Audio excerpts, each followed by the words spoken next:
חברים שלי, איך התגעגעתי אליכם, מה שלומכם? הגיטרה שלי לא מכוונת, אז היום אני מחפש את הצליל המכוון. לא בזבזתי זמן, הגעתי עד רמת הגולן לפגוש ילד שאבא שלו מכין גיטרות בעצמו ושיש להם צליל יפהפה. טוב! אהלן ברז, מה שלומך? שם, הכל טוב. מה העניינים עובד? שלום, אני עובד. אני בן 11, אני גר בגולן ואבא שלי הוא בונה גיטרות. קוראים לי בועז, אני בונה גיטרות לאומנים בכל רחבי העולם. כל השמות במשפחה שלי הם מגילת רות. אני בועז, אשתי רות, לי קוראים עובד, אחריו נולדה לנו נעמי, ולאח שלי הכי קטן קוראים לו ישי. ובעזרת השם יהיה לנו גם את דוד. אמא שלי התגיירה, ואז הרב החליט לקרוא לה רות, ואז הם החליטו לעשות את כל השמות מגילת רות.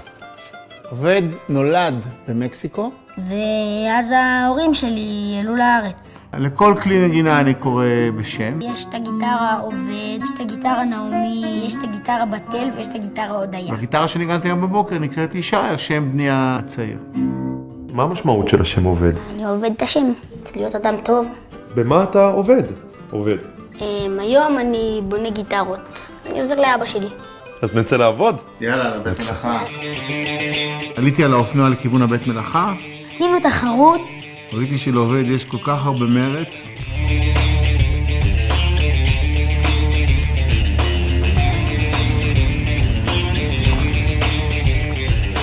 כמעט ניצחתי אותו.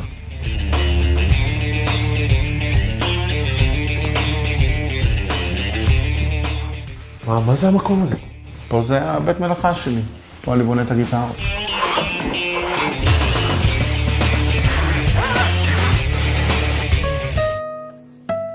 מה ההבדל בין גיטרות שהם מכינים במפעל לבין גיטרות עבודת יד?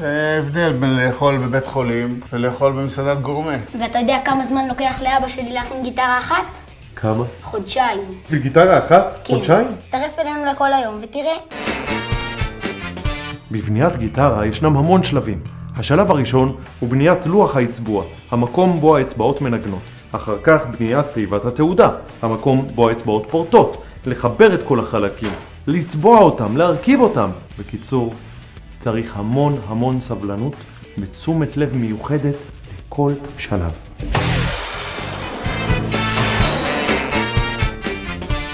כל גיטרה מתחילה מבול עץ, לכן חשוב מאוד למצוא את העץ המתאים לכל חלק. יש את זו, מה אתה אומר? יכול להיות משהו קטן שאפשר להזיז. כדי להגיע לצליל טוב, צריך חומרים טובים. חומרים שהתיישנו, נפרסו נכון והוצבו נכון. כשמחברים את כל זה ביחד, צריכים לקוות שיצא צליל טוב.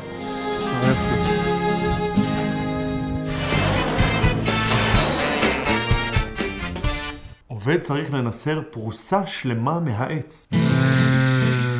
שלב ראשון אנחנו חוצים את הגזע העץ. בוא עובדי, תתחיל לפרוס. כל עבודה שקשורה לכלים מכניים שנעים במהירות, נורא מומלץ לבוא לעבודה ערני, לא לעבוד עייף, להיות בריכוז גבוה. אם לפעמים עצוב, עדיף לקחת יום חופש ולזכור את כל כללי הבטיחות. אתה צריך להיזהר מהמסורית. כשמנסרים עץ, חשוב מאוד שהידיים לא יהיו במסלול של המסורית. יכול להיות פה סדק, ואז בגלל שיש סדק והמסורית נכנס לסדק, תהיה לך בריחה. ואז האצבע שלך גם בורחת. זה עצים שמסמר לא יכול להיכנס בהם. אם תשים אותם בגיגית עם מים, אתה תראה שאפילו הם ישקיעו. למסורית הזו נורא קשה לנסר אותם. הם כל כך קשים, לכן אתה פשוט צריך לנסר את זה לאט עם המון סבלנות. בסדר? מוכן? כן. עכשיו תכניס את זה, כל הזמן אתה מצמיד לפה עם היד הזו. המשימה של חיתוך העץ קצת הדאיגה אותי. זה היה נורא מרגש ומפחיד. שלא נדע, בשנייה אחת אצבע יכולה לרדת. אבל אני סומך על הילד הזה.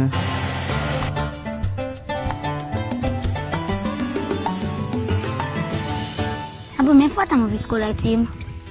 כל עץ, כל חלק בגיטרה ממקום אחר. אבא שלי הוא מביא עצים מכל העולם. את הצווארים הבאתי מהונדורס. אני מקווה שיום אחד אבא שלי גם ייקח אותי, לא למצוא עצים, אבל להסתלבט.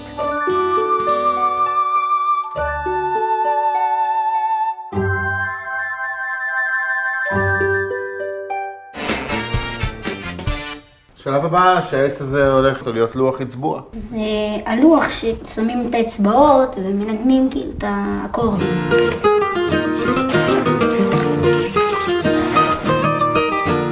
טוב, בועז, עד מתי עובד צריך להמשיך כאן עם המקצוע? עד שזה יהיה חלק, אני חושב שזה כבר חלק. סליחה, עובד? אוי, עובד לי, איזה יופי, כל הכבוד מותק. זהו, עכשיו אנחנו עוברים לשלב הבא שזה ניסור. אנחנו עכשיו נסמן. יופי, אחרי זה תנעל אותו פה, אני אביא בינתיים את המסור. מסורים יפן. אחד חותך עם כיוון הסיבים, והשני נגד כיוון הסיבים. היו שתי מסורים יפניים. יש שיניים עדינות, שזה לחצות את הסיבים. והשני, שזה נורא קשה איתו, זה נגד כיוון הסיבים.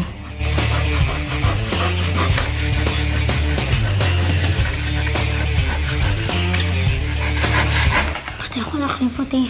אני רוצה לעשות. אפשר? בבקשה. וואו. קשה, זה נראה קל.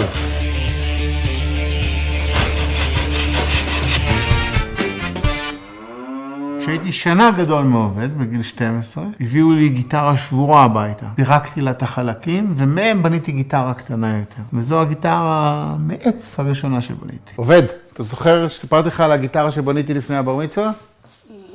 אז הנה היא. קול, אה? אתה רואה? אז זהו.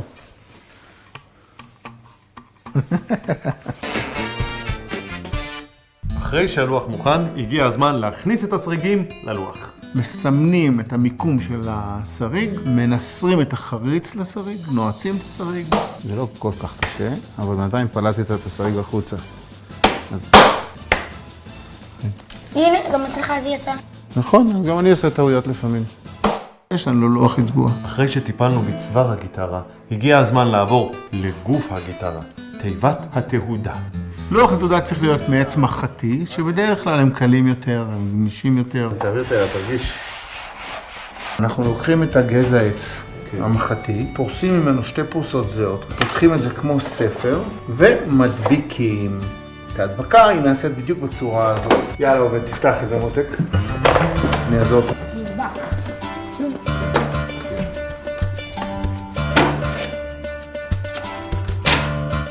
על הגזרה של הגיטרה אנחנו מדביקים את המקלות הווקליים, שלכל בונה יש את הגזרה שלו.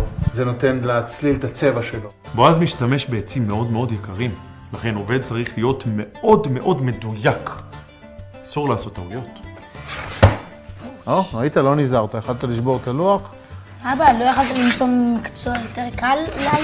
לבנות גיטרות זה קריאה מלמעלה, משהו שאני לא יכול בלעדיו. מי היה מאמין שהדבר הזה היה פעם עץ?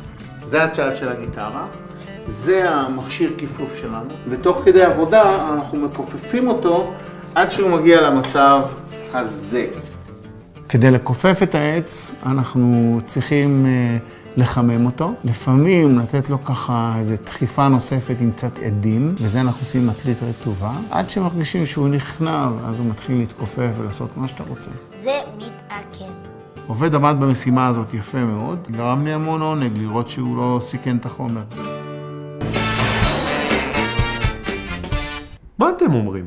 כל החלקים האלה התחברו למשהו אחד שלם? קדימה, בואו נרכיב. לקחנו את כל החלקים של הגיטרות, כמו פאזל אחד. חיברנו פה, שם וזה. תראו מה יש לנו עכשיו. עובד, מה יש לנו פה? גיטרה. אם אנחנו נסיים את העבודה הזאת ונרכיב, אנחנו נקבל גיטרה כזאת לפני צביעה. יש הרבה מאוד סוגי גיטרות בעולם. יש עם 6 מיתרים, 12 מיתרים, גדולות, קטנות, אקוסטיות, חשמליות. היום יש בתי ספר לבניית גיטרות ויש איפה ללמוד. אבל אני, כשהתחלתי לבנות גיטרות, לא היה. לפני שהוא התחיל את העסק, הוא טייל בעולם. אספתי את הידע לאט לאט. הלך למאות בוני גיטרות. ולמדתי את המקצוע לבד.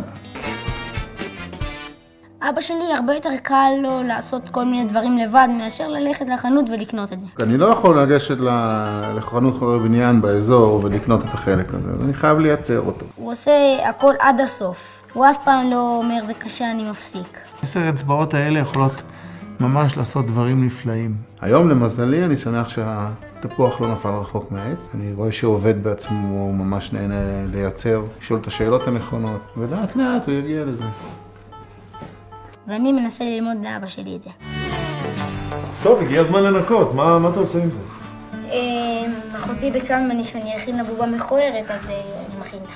זה השיער.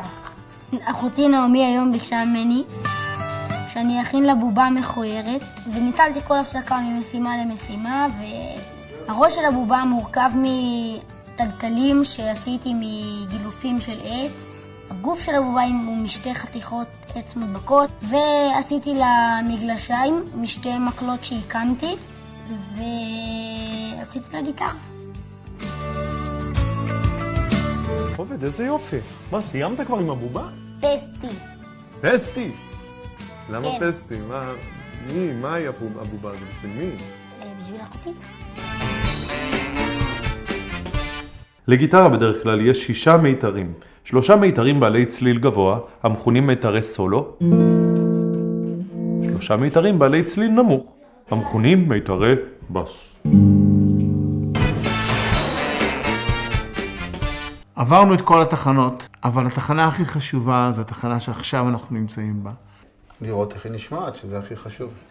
בסוף, אחרי שסיימנו את כל הגיטרה, אבא שלי שם מיתרים, ואז הוא לקח מזלג צליל, עשה לזה דיין. מה זה? זה מזלג כיוון. מה, אוכלים איתו? לא, אבל הוא מפיק לך צליל, במקרה הזה הוא מפיק את הצליל ל-440. עכשיו אני שומע את הלה הזה, ואני מכוון את הגיטרה על פיו. אתה רואה? אנחנו כמעט מכוונים. המקצוע הזה צריך אוזן רגישה, לא סתם לשמוע צליל.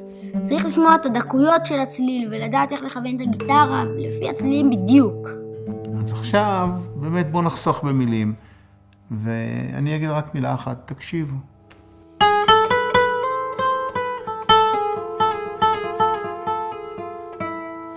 אבא, מה זה צליל טוב? צליל זה עניין של טעם. נגיד, יש הרבה ילדים שאוהבים מתוק. כל אחד יש את הטעם שלו שמענג אותו. אם זה טעים לך, זה הצליל שלך.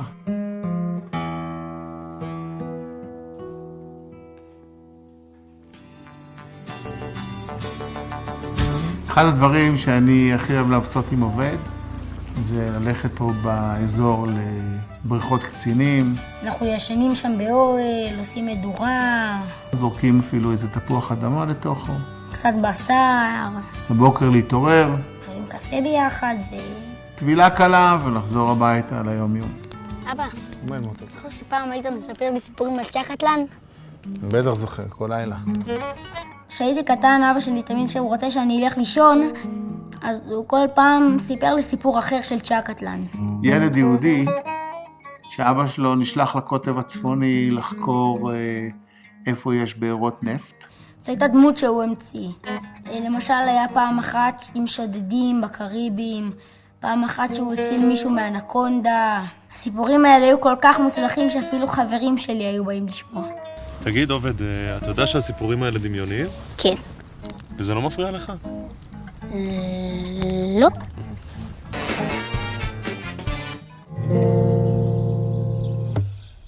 סוף סוף מצאתי אותו. את הצליל המכוון. אתם יודעים, כנראה שאנחנו גם קצת כמו כלי נגינה. צריכים להיות מדויקים ומכווננים. עובד התמודד יפה מאוד עם המשימות. אני הופתעתי לטובה. אני מת מעייפות, אבל היום אני כאילו התנסיתי בזה קצת, וזה היה נורא כיף. אני עד היום חשבתי שאין לו שום עניין בתחום שאני מתעסק בו. אני חושב שנדלקתי על המקצוע הזה ואני ארצה ללמוד אותו. וזה נורא שימח אותי. איזה כיף לנו. אש, מוזיקה, רמת הגולן. נכון היה כיף היום? כן. מה היה הכי כיף? שפספסתי בית ספר. נתראה בפעם הבאה באבא ליום אחד.